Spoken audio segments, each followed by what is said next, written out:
When someone treats you poorly, when they insult you or betray your trust, the immediate reaction is to think, they did this to me. This person has hurt me. We feel like victims of another person's choices. But what if that feeling of offense is actually a logical error? The solution is not merely to forgive and forget, it is to recognize that the person attacking you isn't even the one in the driver's seat. Early Western philosophers like Pythagoras were among the first to teach the doctrine of immortal soul. He taught that the soul is a prisoner of the body, compelled to go through an infinite series of reincarnations until it is purified. In that vision, the soul carries the weight of accumulated actions and thoughts in the form of what is known as karma. When burdened by residues, our perception becomes distorted. Thus, what we call karma can also be understood as lingering psychological imprints, tendencies that shape perception, reaction, and character. In any person, these impressions can very finely shape behavior, reflex, and judgment. So, when someone reacts towards you, you are not meeting a free floating will, you are meeting a history. A heavy and stained soul gets purified when it gets devoid of karma particles. And this happens when the soul's attention and energy shift to the cultivation of virtues. It's only then that the intensity of karmic influence on ourselves begins to diminish. Virtue is not moral decoration, it is a structural correction. Each cultivated quality weakens our distortion. Each distortion weakened restores clarity.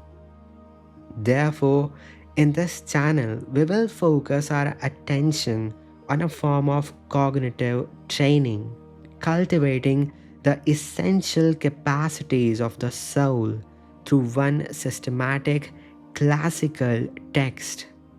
It was written by a Jain monk in the lineage of the Indian Jain tradition, whom later Greek observers refer to as the Gymnosophist.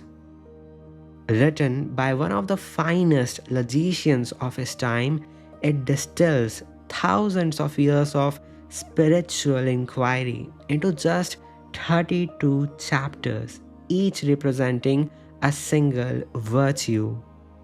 Although written in Sanskrit, it is not a ritualistic or a religious text in the modern sense. It is a psychological manual designed to dissolve the unfinished impulses within the psyche. For example, today's video focuses on the chapter 16, which explores the essential quality of neutrality.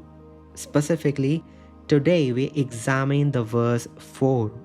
This verse offers an authentic vision on how to view other people despite their favorable or unfavorable actions towards us. To achieve this real neutral perspective, we must weaken the grip of attachment and hatred upon the soul. We must learn to understand the world not through emotion but through the law of cause and effect. The verse begins by stating something precise. Every individual is possessed by the momentum of their own past actions. The person who insults you or even expresses love for you is merely enacting a script they have authored over years and perhaps even across multiple lifetimes. Their affection or rage, their current circumstances, and their inherent traits are in fact manifestation of their own prior karma. The verse then clarifies something decisive: the law of consequence. The one who performs the action is the only one who truly experiences its fruit. The logic is undeniable. If the karma was acquired by them, the result belongs to them. Why should we intervene or react? Why disturb our own composure? We must cease being uninvited actors in someone else's karmic sequence. If someone praises you, they are driven by their karma.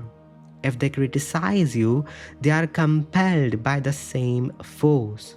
Neither has anything to do with your own true self. So stop reacting and start protecting your own peace. The verse instructs us to remain centered. We must stay neutral among those bound by their own causes, grounded in tranquility. Even towards a malicious or deeply troubled person, we should cultivate compassion rather than hatred. At the very least, we should recognize that they are suffering, moving through a bad and dark state of mind shaped by their own past karma. The crux of this teaching is simple.